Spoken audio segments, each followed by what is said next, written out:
you always want to be focusing on what the person is looking at, because that's important. That's like your set if you're in theater. It's like you don't want it to just be black curtain behind you. You want it to be something really cool because they can listen to you and they can also kind of take a look at that. And if there's motion too, it's very helpful. Hello and welcome to this week's episode of the YouTube Creators Hub podcast, where each and every week we talk with a content creator about their journey on YouTube. I interview the creators every Friday morning and we break down what makes them successful, their failures on the platform, and the things that they would do differently if they started over today. There are no sponsors on this show, no ad reads. It's all about what we offer to creators. I'll do a rundown of those things now. I offer one-on-one YouTube coaching. I do YouTube channel audits where I review a screencast video of your channel and tell you where I think you could be making changes and where your time would be most best spent on your channel, as well as a creator mastermind group where you get access to creator forums, you get mastermind calls every month, plus exclusive podcast recordings from me released every Friday on that feed.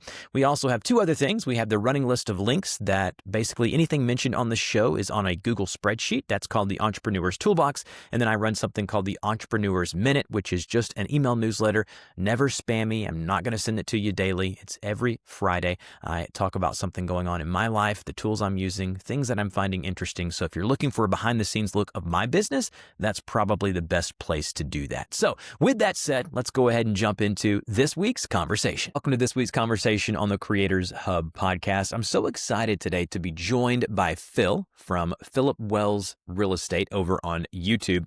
Through his YouTube channel, which is less than 2 years old, by the way, he's grown to over 150,000 long-form organic views every month.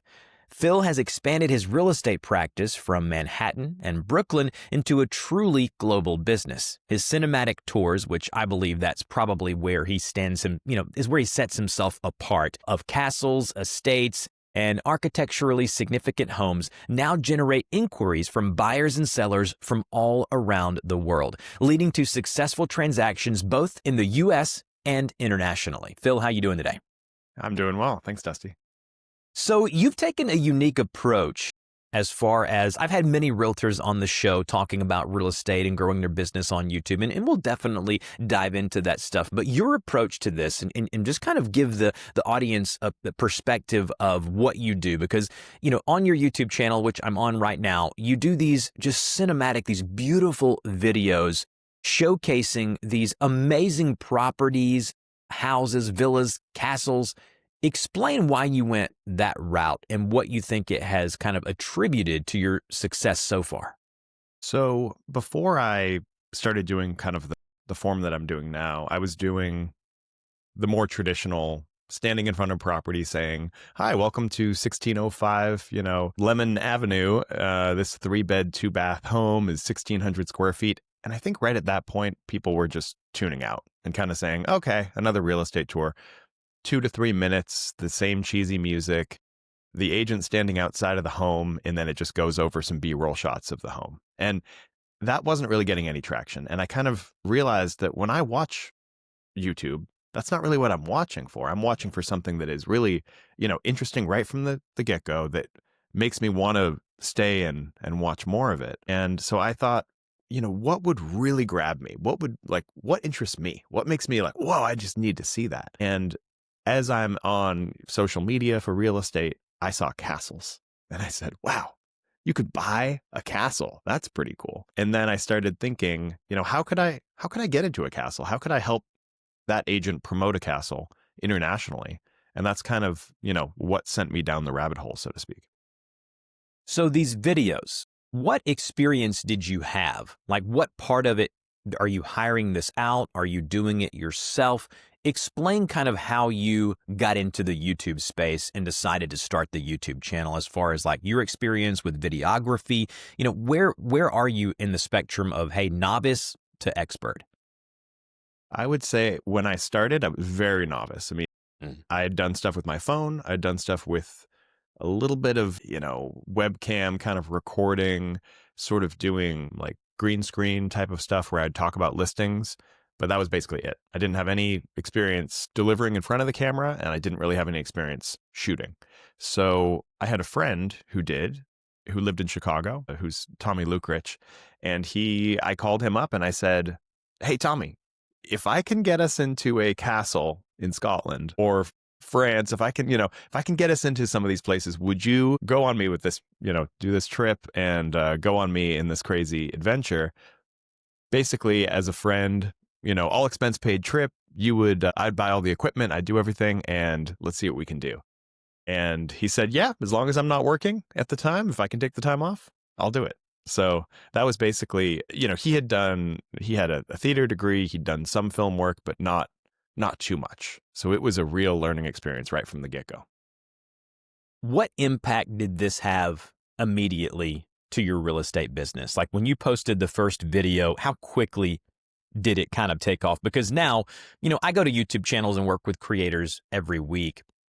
And when I look at your channel and I go to your most recent videos, it's interesting because all of your videos are what we call outliers. They're performing above what YouTube or this tool believes your median should be for views. Like, I mean, all of these videos that you did, that your past 4 videos are right at 70,000 views, 200,000 views, another 200,000 almost view video.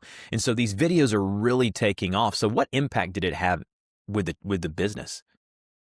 Right at the beginning, right when the first couple I did, I think got maybe 25,000 views pretty quick, and then sort of plateaued at about 50 maybe. And then the first one I had that got over 100,000 views, it was interesting to see, the comments rolling in, some emails coming in, and that was obviously exciting. It didn't immediately have a big impact in terms of, commissions generated. It was more starting to build the pipeline and starting to build like an email list and that sort of thing. It took some time, obviously, to create the videos, to go on the trips, to script and plan. And, if anything, I would say it was sort of a 1 step back, 2 steps forward kind of thing, because there's a lot you have to put out to get these things out. And it didn't lead to immediate impacts. But what did really help was when I started posting even just a few shorts, and my clients would say, "Wait, what are you doing? You're selling chateaus in France? That's pretty cool. When did you start doing that? What's going on?"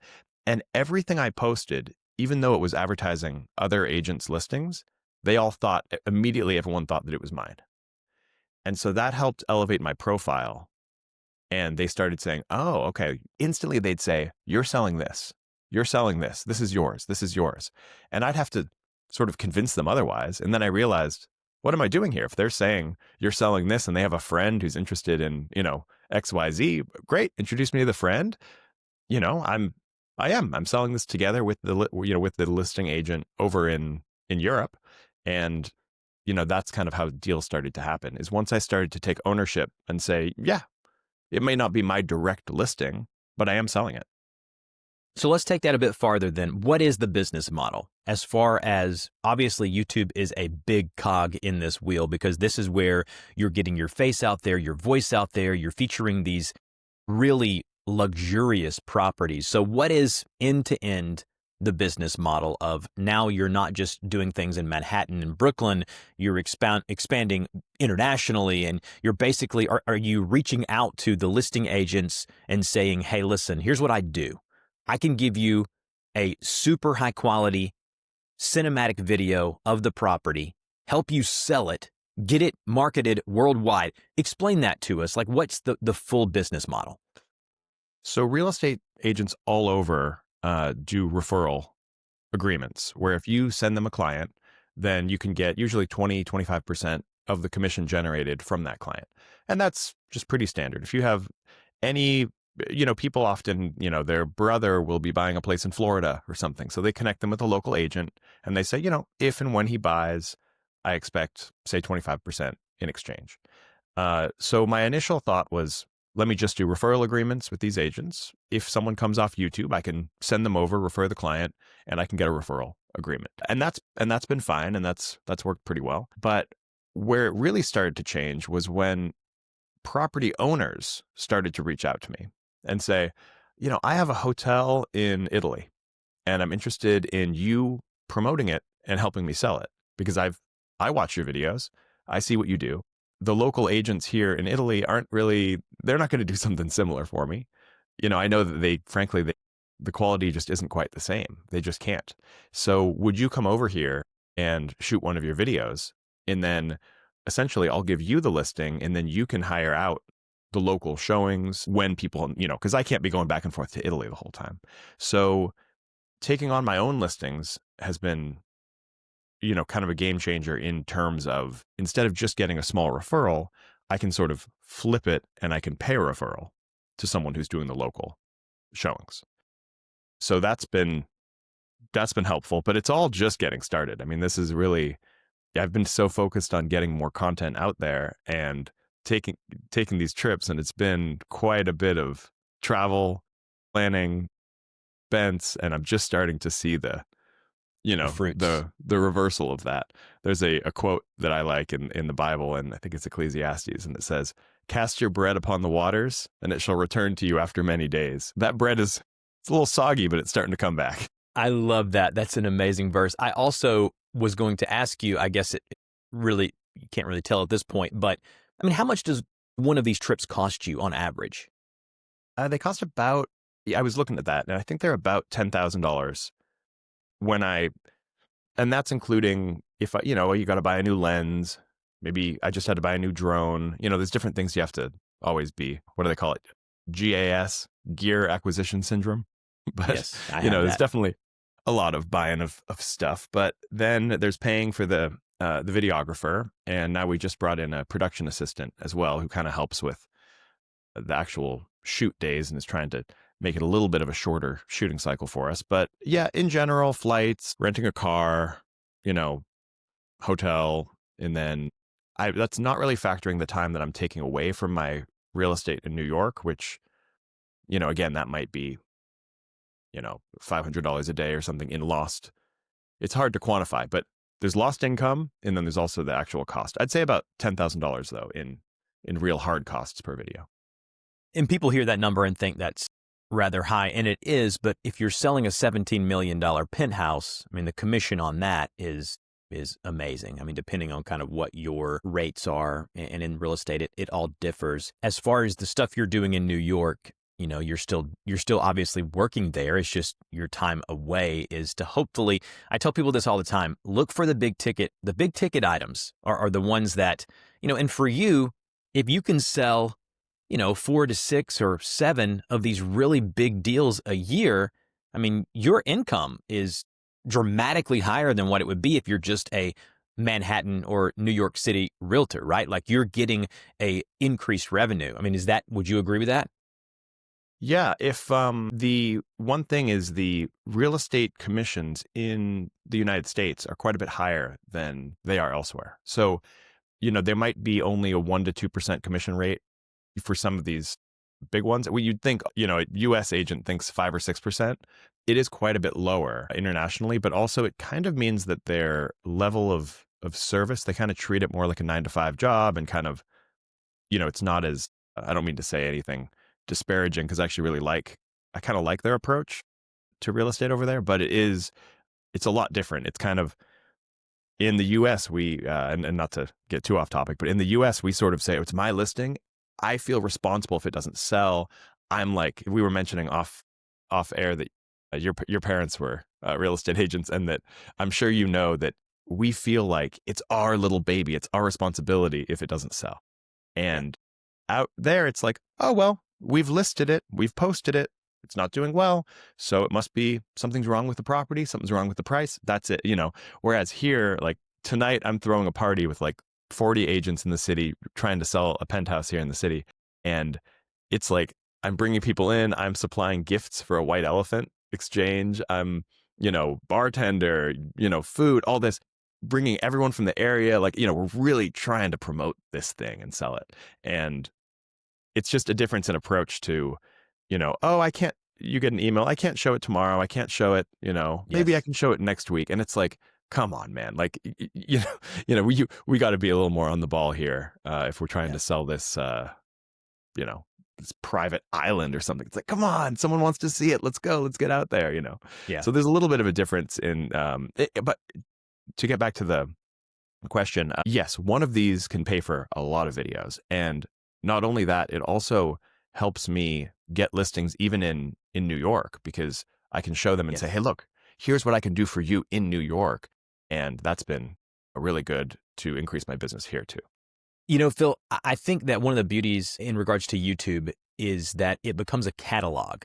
And a buddy of mine, Roberto Blake, who's also a YouTube educator in the space, he and I oftentimes talk about, joke around and say, hey, it's kind of like, every video is a business card, and it's a business card that'll work for you forever. I mean, I have videos I had a comment on a video that was 13 years old. I do tutorials for technology on my main channel, and someone commented, they were like, oh, this video helped me in 2025. And I think I posted it back in like 2013 or 2012. I mean, I was just out of college. And so for me, going back watching that video, I was cringing, but that's what the power of YouTube is that we can upload now and it can produce, even if you're in the entertainment space, years down the line.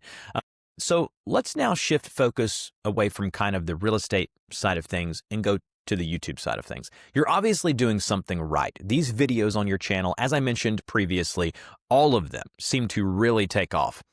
How important do you think the niching down of, okay, you're not just going to do these normal video tours of real estate, you're niching down into luxury. How important do you think that decision was? I think it was pretty darn important because when I was, when I was originally thinking about it, I was thinking, oh, I want to do, I've seen people do like the tiny homes and interesting things like, Just to interrupt you, I have a friend of mine, friend of the show. I've had her on a couple times. Her name is Christina Smallhorn, I believe is her name. She's on YouTube, and she took a couple of YouTube courses. She was doing real estate stuff, not finding, getting traction here and there. But then she started niching down into tiny homes, and she's now one of the biggest authorities on YouTube. I didn't mean to interrupt you, but it's funny that you brought that up. Yeah, no, well, there's so much. I mean, real estate is so big and there's so many different things you can do within real estate. So it's what I found is the property has to excite me. I have to be really excited about it because even I used to think, oh, it's the price, people want to see a high price. But then we did this one, we went to, I guess it still did pretty well, but it did like 75,000 views ish. And I thought this one was going to be like, sometimes you think, I usually don't fall into this trap, but usually when I was looking at, watching the video, going over the edit, I was like, oh, this one is so cool and so good. And it did okay. And it was the highest priced one I'd ever toured before. So then I started to think, it might not be so much the price. I know that as important as packaging is, for me, it's really retention. And it's really keeping people. I've noticed the ones that I can keep people for as long as possible.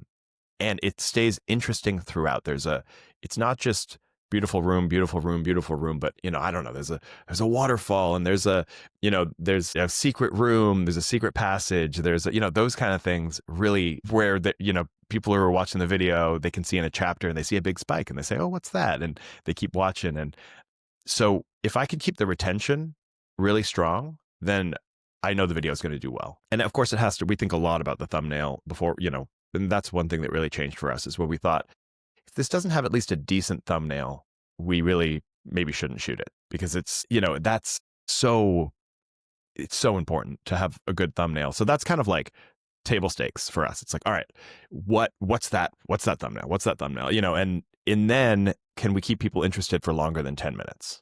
I interrupt the show just briefly to tell you about two things that we offer creators. One is our YouTube channel review service.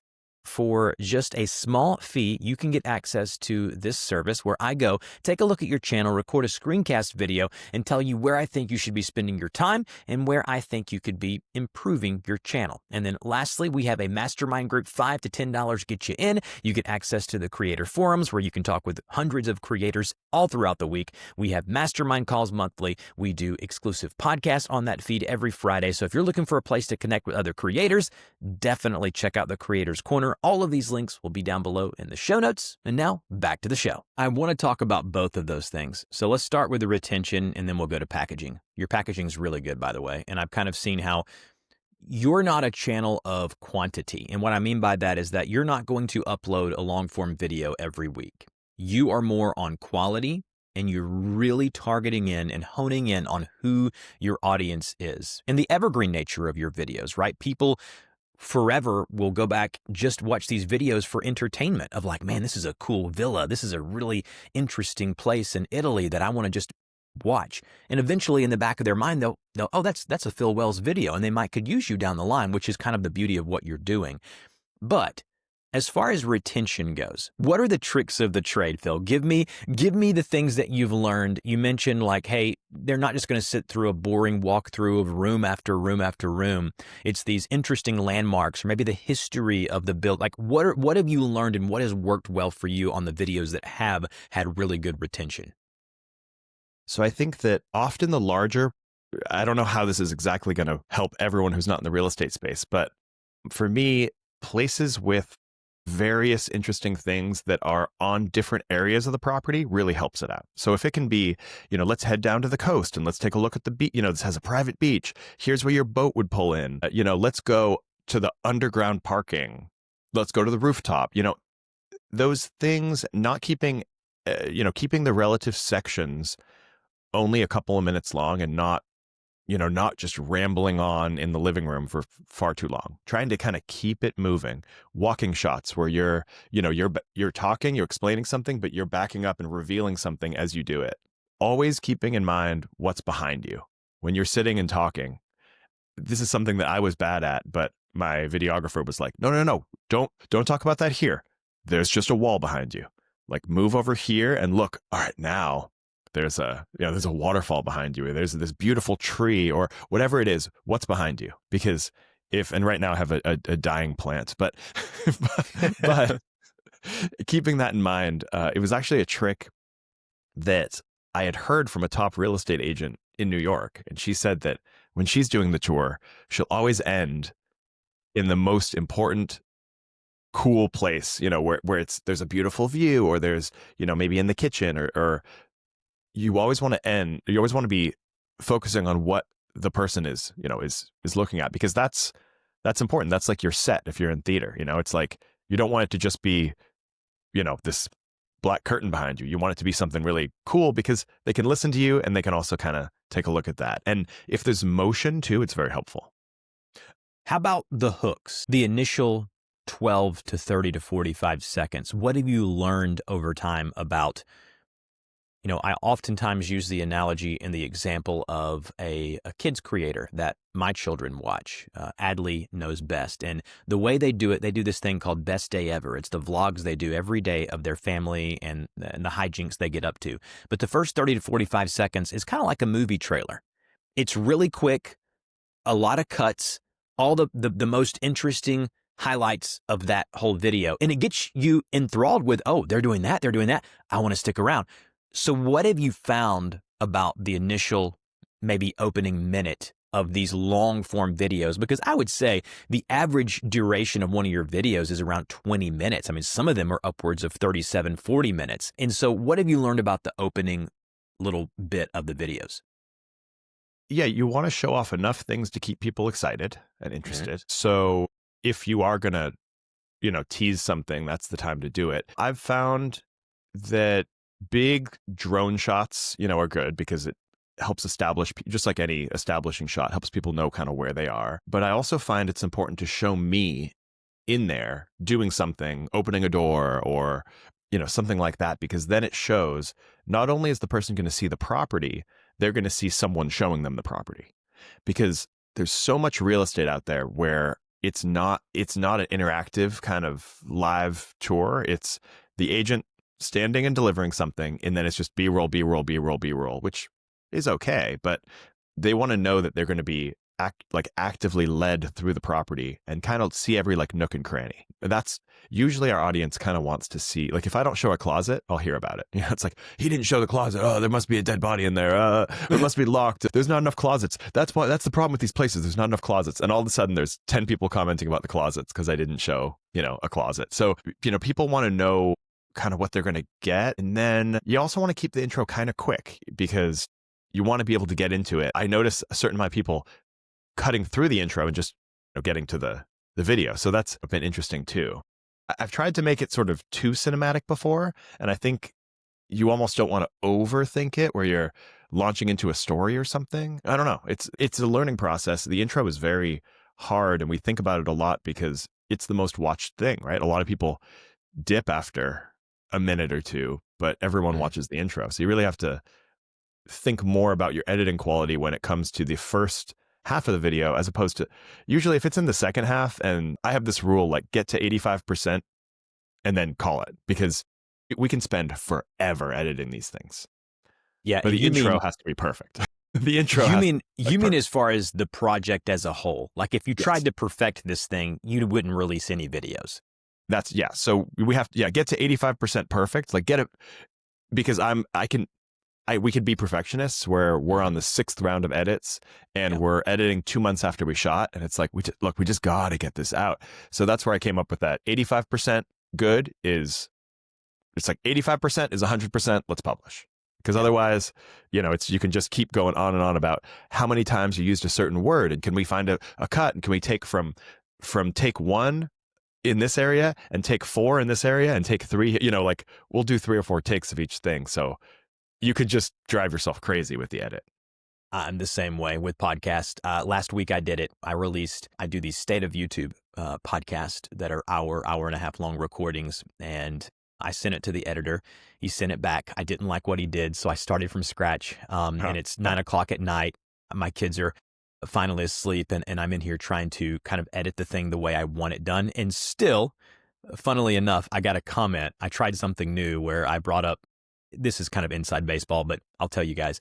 I decided to do my podcast a little different where I would bring up all of us as people were talking and I would kind of let it breathe a little bit. And then I got this comment from this guy and he goes, "Go back to doing it the old way where you're just showing the speaker." And I was like, but I thought it was new and interesting. So I spent all this time on nothing. So to prove your point, sometimes we can overdo things. And let's be real. One of these videos, let's say your last video, the $17.75 million penthouse in New York City, that video now has thousands of views. It's only 2 weeks old. That video is not working for you when it's still in the edit. It's only working for you when you've uploaded. And so Phil knows this. It's important to get to a point and cut it off. Because man, as creators, we can really overanalyze things that probably shouldn't be analyzed. And speaking of that, let's talk about packaging. So your thumbnails, if I were to coach you as a creator, this is exactly what I would tell you to do. You're putting the most beautiful picture of the property, high contrast, high color, bold, very audacious, very curiosity driving of, oh, what is that? Like that $32 million villa in Tucson. That's a beautiful picture. And then the only text you put, depending on kind of what it is the price. So 32 million with the $sign. And then you put kind of where it is, like new estate in Scotland or West Coast Barbados. Explain your strategy here and what you've learned overall about packaging. And by packaging, I mean thumbnail, title, description. So there's a whole real estate niche of like luxury property. There's like Ines Yilmazer is probably the biggest YouTube creator for real estate tours. And he kind of established this price on top, beautiful photo of the place.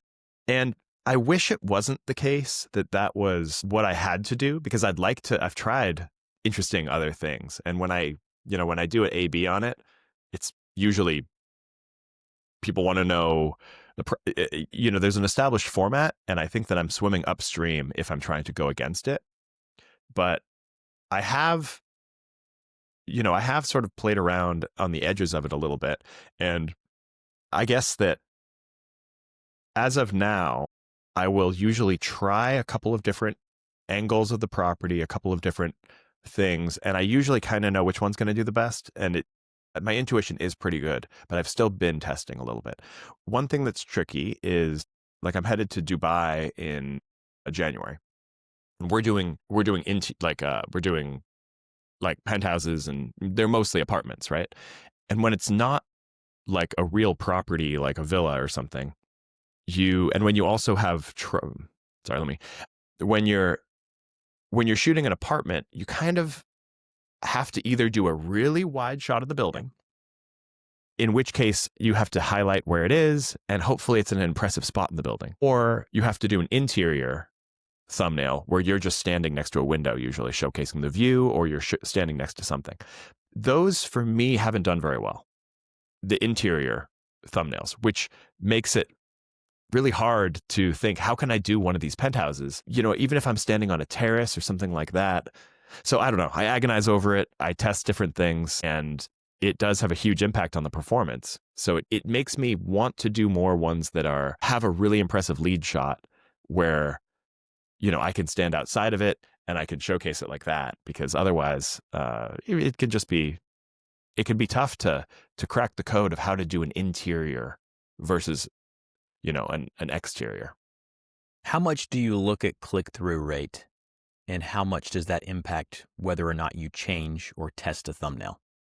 Yeah, I'm looking at it from the second it's uploaded, to how my audience is doing with it, because first it serves it up to my audience, and then it sort of sends it out to the wide world. And, sometimes my audience it'll be a relatively high click-through rate because they'll say, oh, I want to see another video. Great.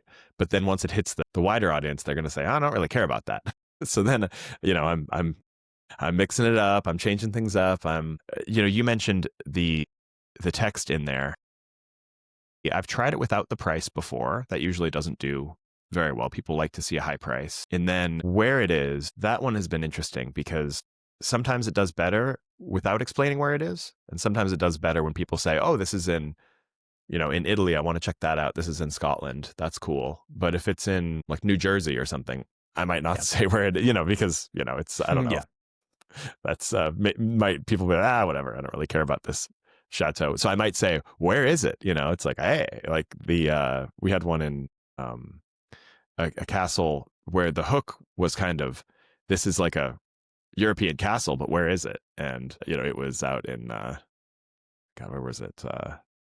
Bedford, in Wyoming, Right. Bedford, Wyoming. So that one was, and that one did really well. So That's cool. I want to ask you now about, you mentioned how much you're spending on these trips.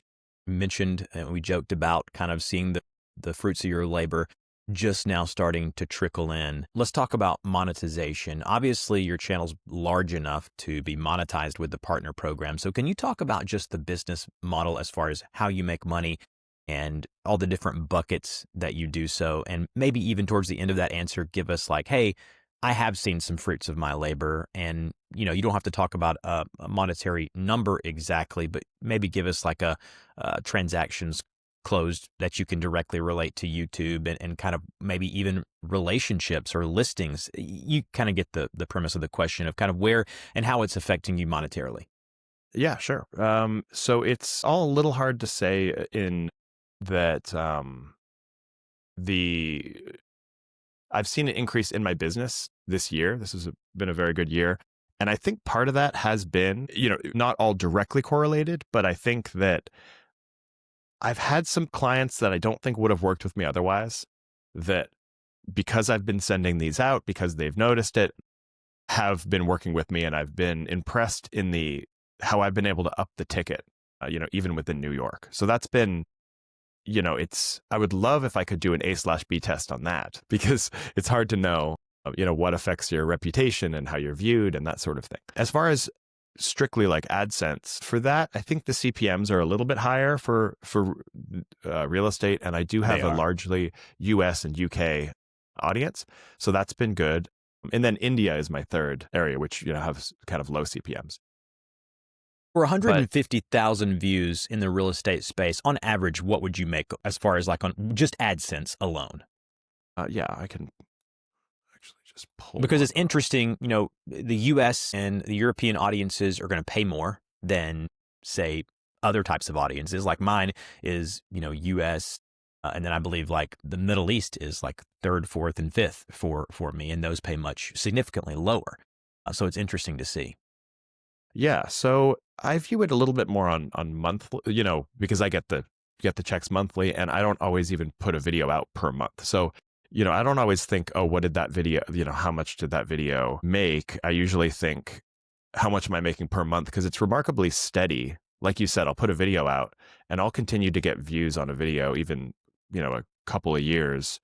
I'll still get, hundreds a day, a lot of videos, 1,000 or two a day on some of these, which is great. So it's really long, it just kind of, They're just really sort of steady, not big spikes, but just kind of steadily up Yes. videos. So, I'm at like, in general, I would say one of those videos probably makes about $1,000 for something like that. Yeah. And, maybe some of the videos are at, $3,000 or $4,000, but they've been, Right. longer and been up for longer. How I'm viewing it in general is like YouTube, I can count on about $1,000 a month Right. for the back catalog. And then if I release one that has a big spike, I might get a little bit more, but that's kind of what I can.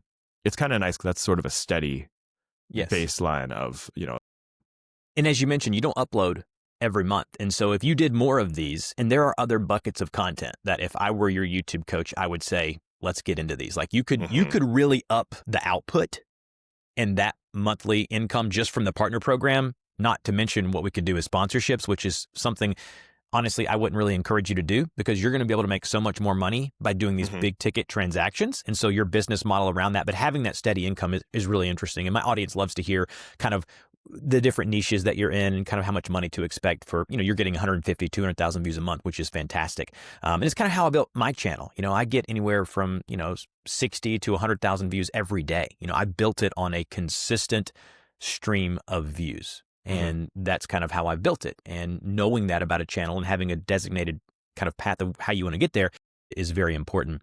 Let's talk about you, the creator. How do you manage your time between the business, you just got married, and creating content? What guardrails have you put in place? Talk to the creator out there listening to this saying, I don't have enough time. How are you doing it? Yeah, gosh. I would say, try to find things to cut, that you can, if one thing that someone once said is look at your screen time on your phone and, then you could say, well, look, I'd spent 3 hours on Instagram or whatever. It's Scary. like, I could have spent less. It's nice to be a creator that is net creating more than you're consuming when you look at view time. Yes. So if I say every day, I don't know what it's like for your channel, but, I can get 400 or 500 hours of view time, per day. And then I think, well, there's no way I could possibly be consuming that much because there's only 24 hours in a day.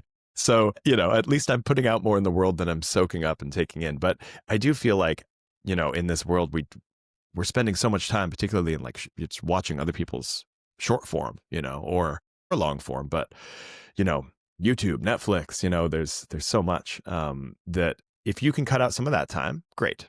If you can find the work that you're doing fun, then that really helps. And it's almost like you can't do it otherwise because you have to really be like, all right, great. I got a new video. We're editing it. This is fun. And that's where I drew that 85% rule. It's like, if you can focus on what's fun and try to be producing and enjoying yourself and excited about the videos you're making, that's going to help you spend your discretionary time on it as opposed to like your business time. If it feels too much like work, then, or like a grind, then I'm not sure you're going to keep doing it when it's, so it's fun for me and I delegate out the things that aren't fun. I don't do my own editing. So that's been very helpful. I focus on finding properties that I'm really excited about and then planning the trips, scripting it out, and then actually going and shooting. And basically everything else I have other people do. Yeah. So that's been really helpful. That's where I want to get with my podcasts in general, in that the thing that I feel like I excel at and I'm best at are these conversations. As far as the communication back and forth pre-show, as far as the editing, as far as the post-publishing and what we do after the podcast is released, I would like to get to a point to where all of that, I don't even have to look at it and it's X better than what I'm doing currently. So I completely am aligned with you there. My final question for you is this. If you were to think about the journey thus far, 2-3 years into content creation, what is something that you wish you would have known sooner? And I know this one's hard because having to look back, I would love to know what you, the creator, would think, man, if I would just have known that sooner. I think that knowing and having the confidence, it's hard to have the confidence before you know that what you're going to do is good. But one thing about real estate in particular is every agent is trying to get more eyes and more promotion on their stuff. So if I'm speaking to any real estate agents right now, you might think, who am I? I got 700 Instagram followers who are, I don't have really any platform. This will be my first YouTube video. You know how it is. Or I never realized how much, like when you're dealing with a real estate agent who has a $30 million listing, right? I always thought, oh, they have teams and systems and there's a reason they have this listing. And there is. I mean, they know the client, they've sold in this price range before, but they're still just like you. They're trying to move this thing however they can. They're trying to give their client an update on the things they've done to help sell it. And if you're willing to go out there and spend, essentially 20, 30, 40 hours to produce a piece of content for someone for free, then they'll likely consider it. And, you shouldn't only approach people that you know. You should be, you're already in sales. Go out and make the sale. Pitch to them why this is going to help them. And then, I guess just have a little more confidence, which I've never had too big of a problem with. I'm usually kind of someone who gets out in front of my skis and, commits to something and, but even for me, I would have said to myself, just reach out. The worst thing that can happen is they say no, and have confidence in the product that you're going to produce, because you're not going to produce something crappy. Just go out and do it. And the person that you're approaching is probably a little more open to what you're suggesting than you think they are. So, everyone is just a person like me and you. Reach out to them, see what they say. And, then make sure if you're going to deliver on what you're offering, then just have the confidence in it and then just go and do it. So I think I had thought for too long, I should do this. I should do this. I should do this. And then I finally did it. And hey, look, it worked out. I guess it's just, just get out of your head and go do it a little sooner than you feel like you should. Yeah. Most good creators are kind of in front of their skis. I know I've been there, and being able and willing to try new things, experiment, and everything that you were just speaking on is very much applicable to people beyond the real estate sector, in that, hey, you want to get a sponsor for your videos? Ask. You want to collaborate with that creator that's 100,000 subscribers ahead of you? Just ask. Is it going to turn into a yes every time? No, but there will be those few times that it is, and that's where you see the success. And being willing to fail, being willing to pick yourself up and put yourself out there and not have imposter syndrome, all of these things are a really big deal. Phil, you've been an amazing guest. Thank you so much for agreeing to come on the show, answering all these personal questions, and just having fun with me talking about the creator's landscape and kind of where you are in your business and your channel. I know you're going to have continued success. Hope you have fun in Dubai in January. I can't wait to see where you're going. I'm going to put all of Phil's links in the show notes and a couple things that he talked about down there as well. But we'll talk to you later, Phil. Thank you again. Okay. Thanks, Dusty. And that's a wrap on this week's episode of the YouTube Creators Hub podcast. I want to highly encourage you, if you haven't already, to subscribe to the show, whether it be on YouTube, if you're watching the video version, or wherever and however you listen to your podcast. It's absolutely free, and you'll be notified every Friday when we go live with a new episode. Also, if this show has helped you in any way, leave us a review. It really helps the show grow. And don't forget to check the show notes for all the things that we offer creators, the channel review service, the coaching services that I offer, the creator mastermind, as well as our email newsletter and the running spreadsheet that has all of the links mentioned here on the show. With that said, we'll talk to you guys next week.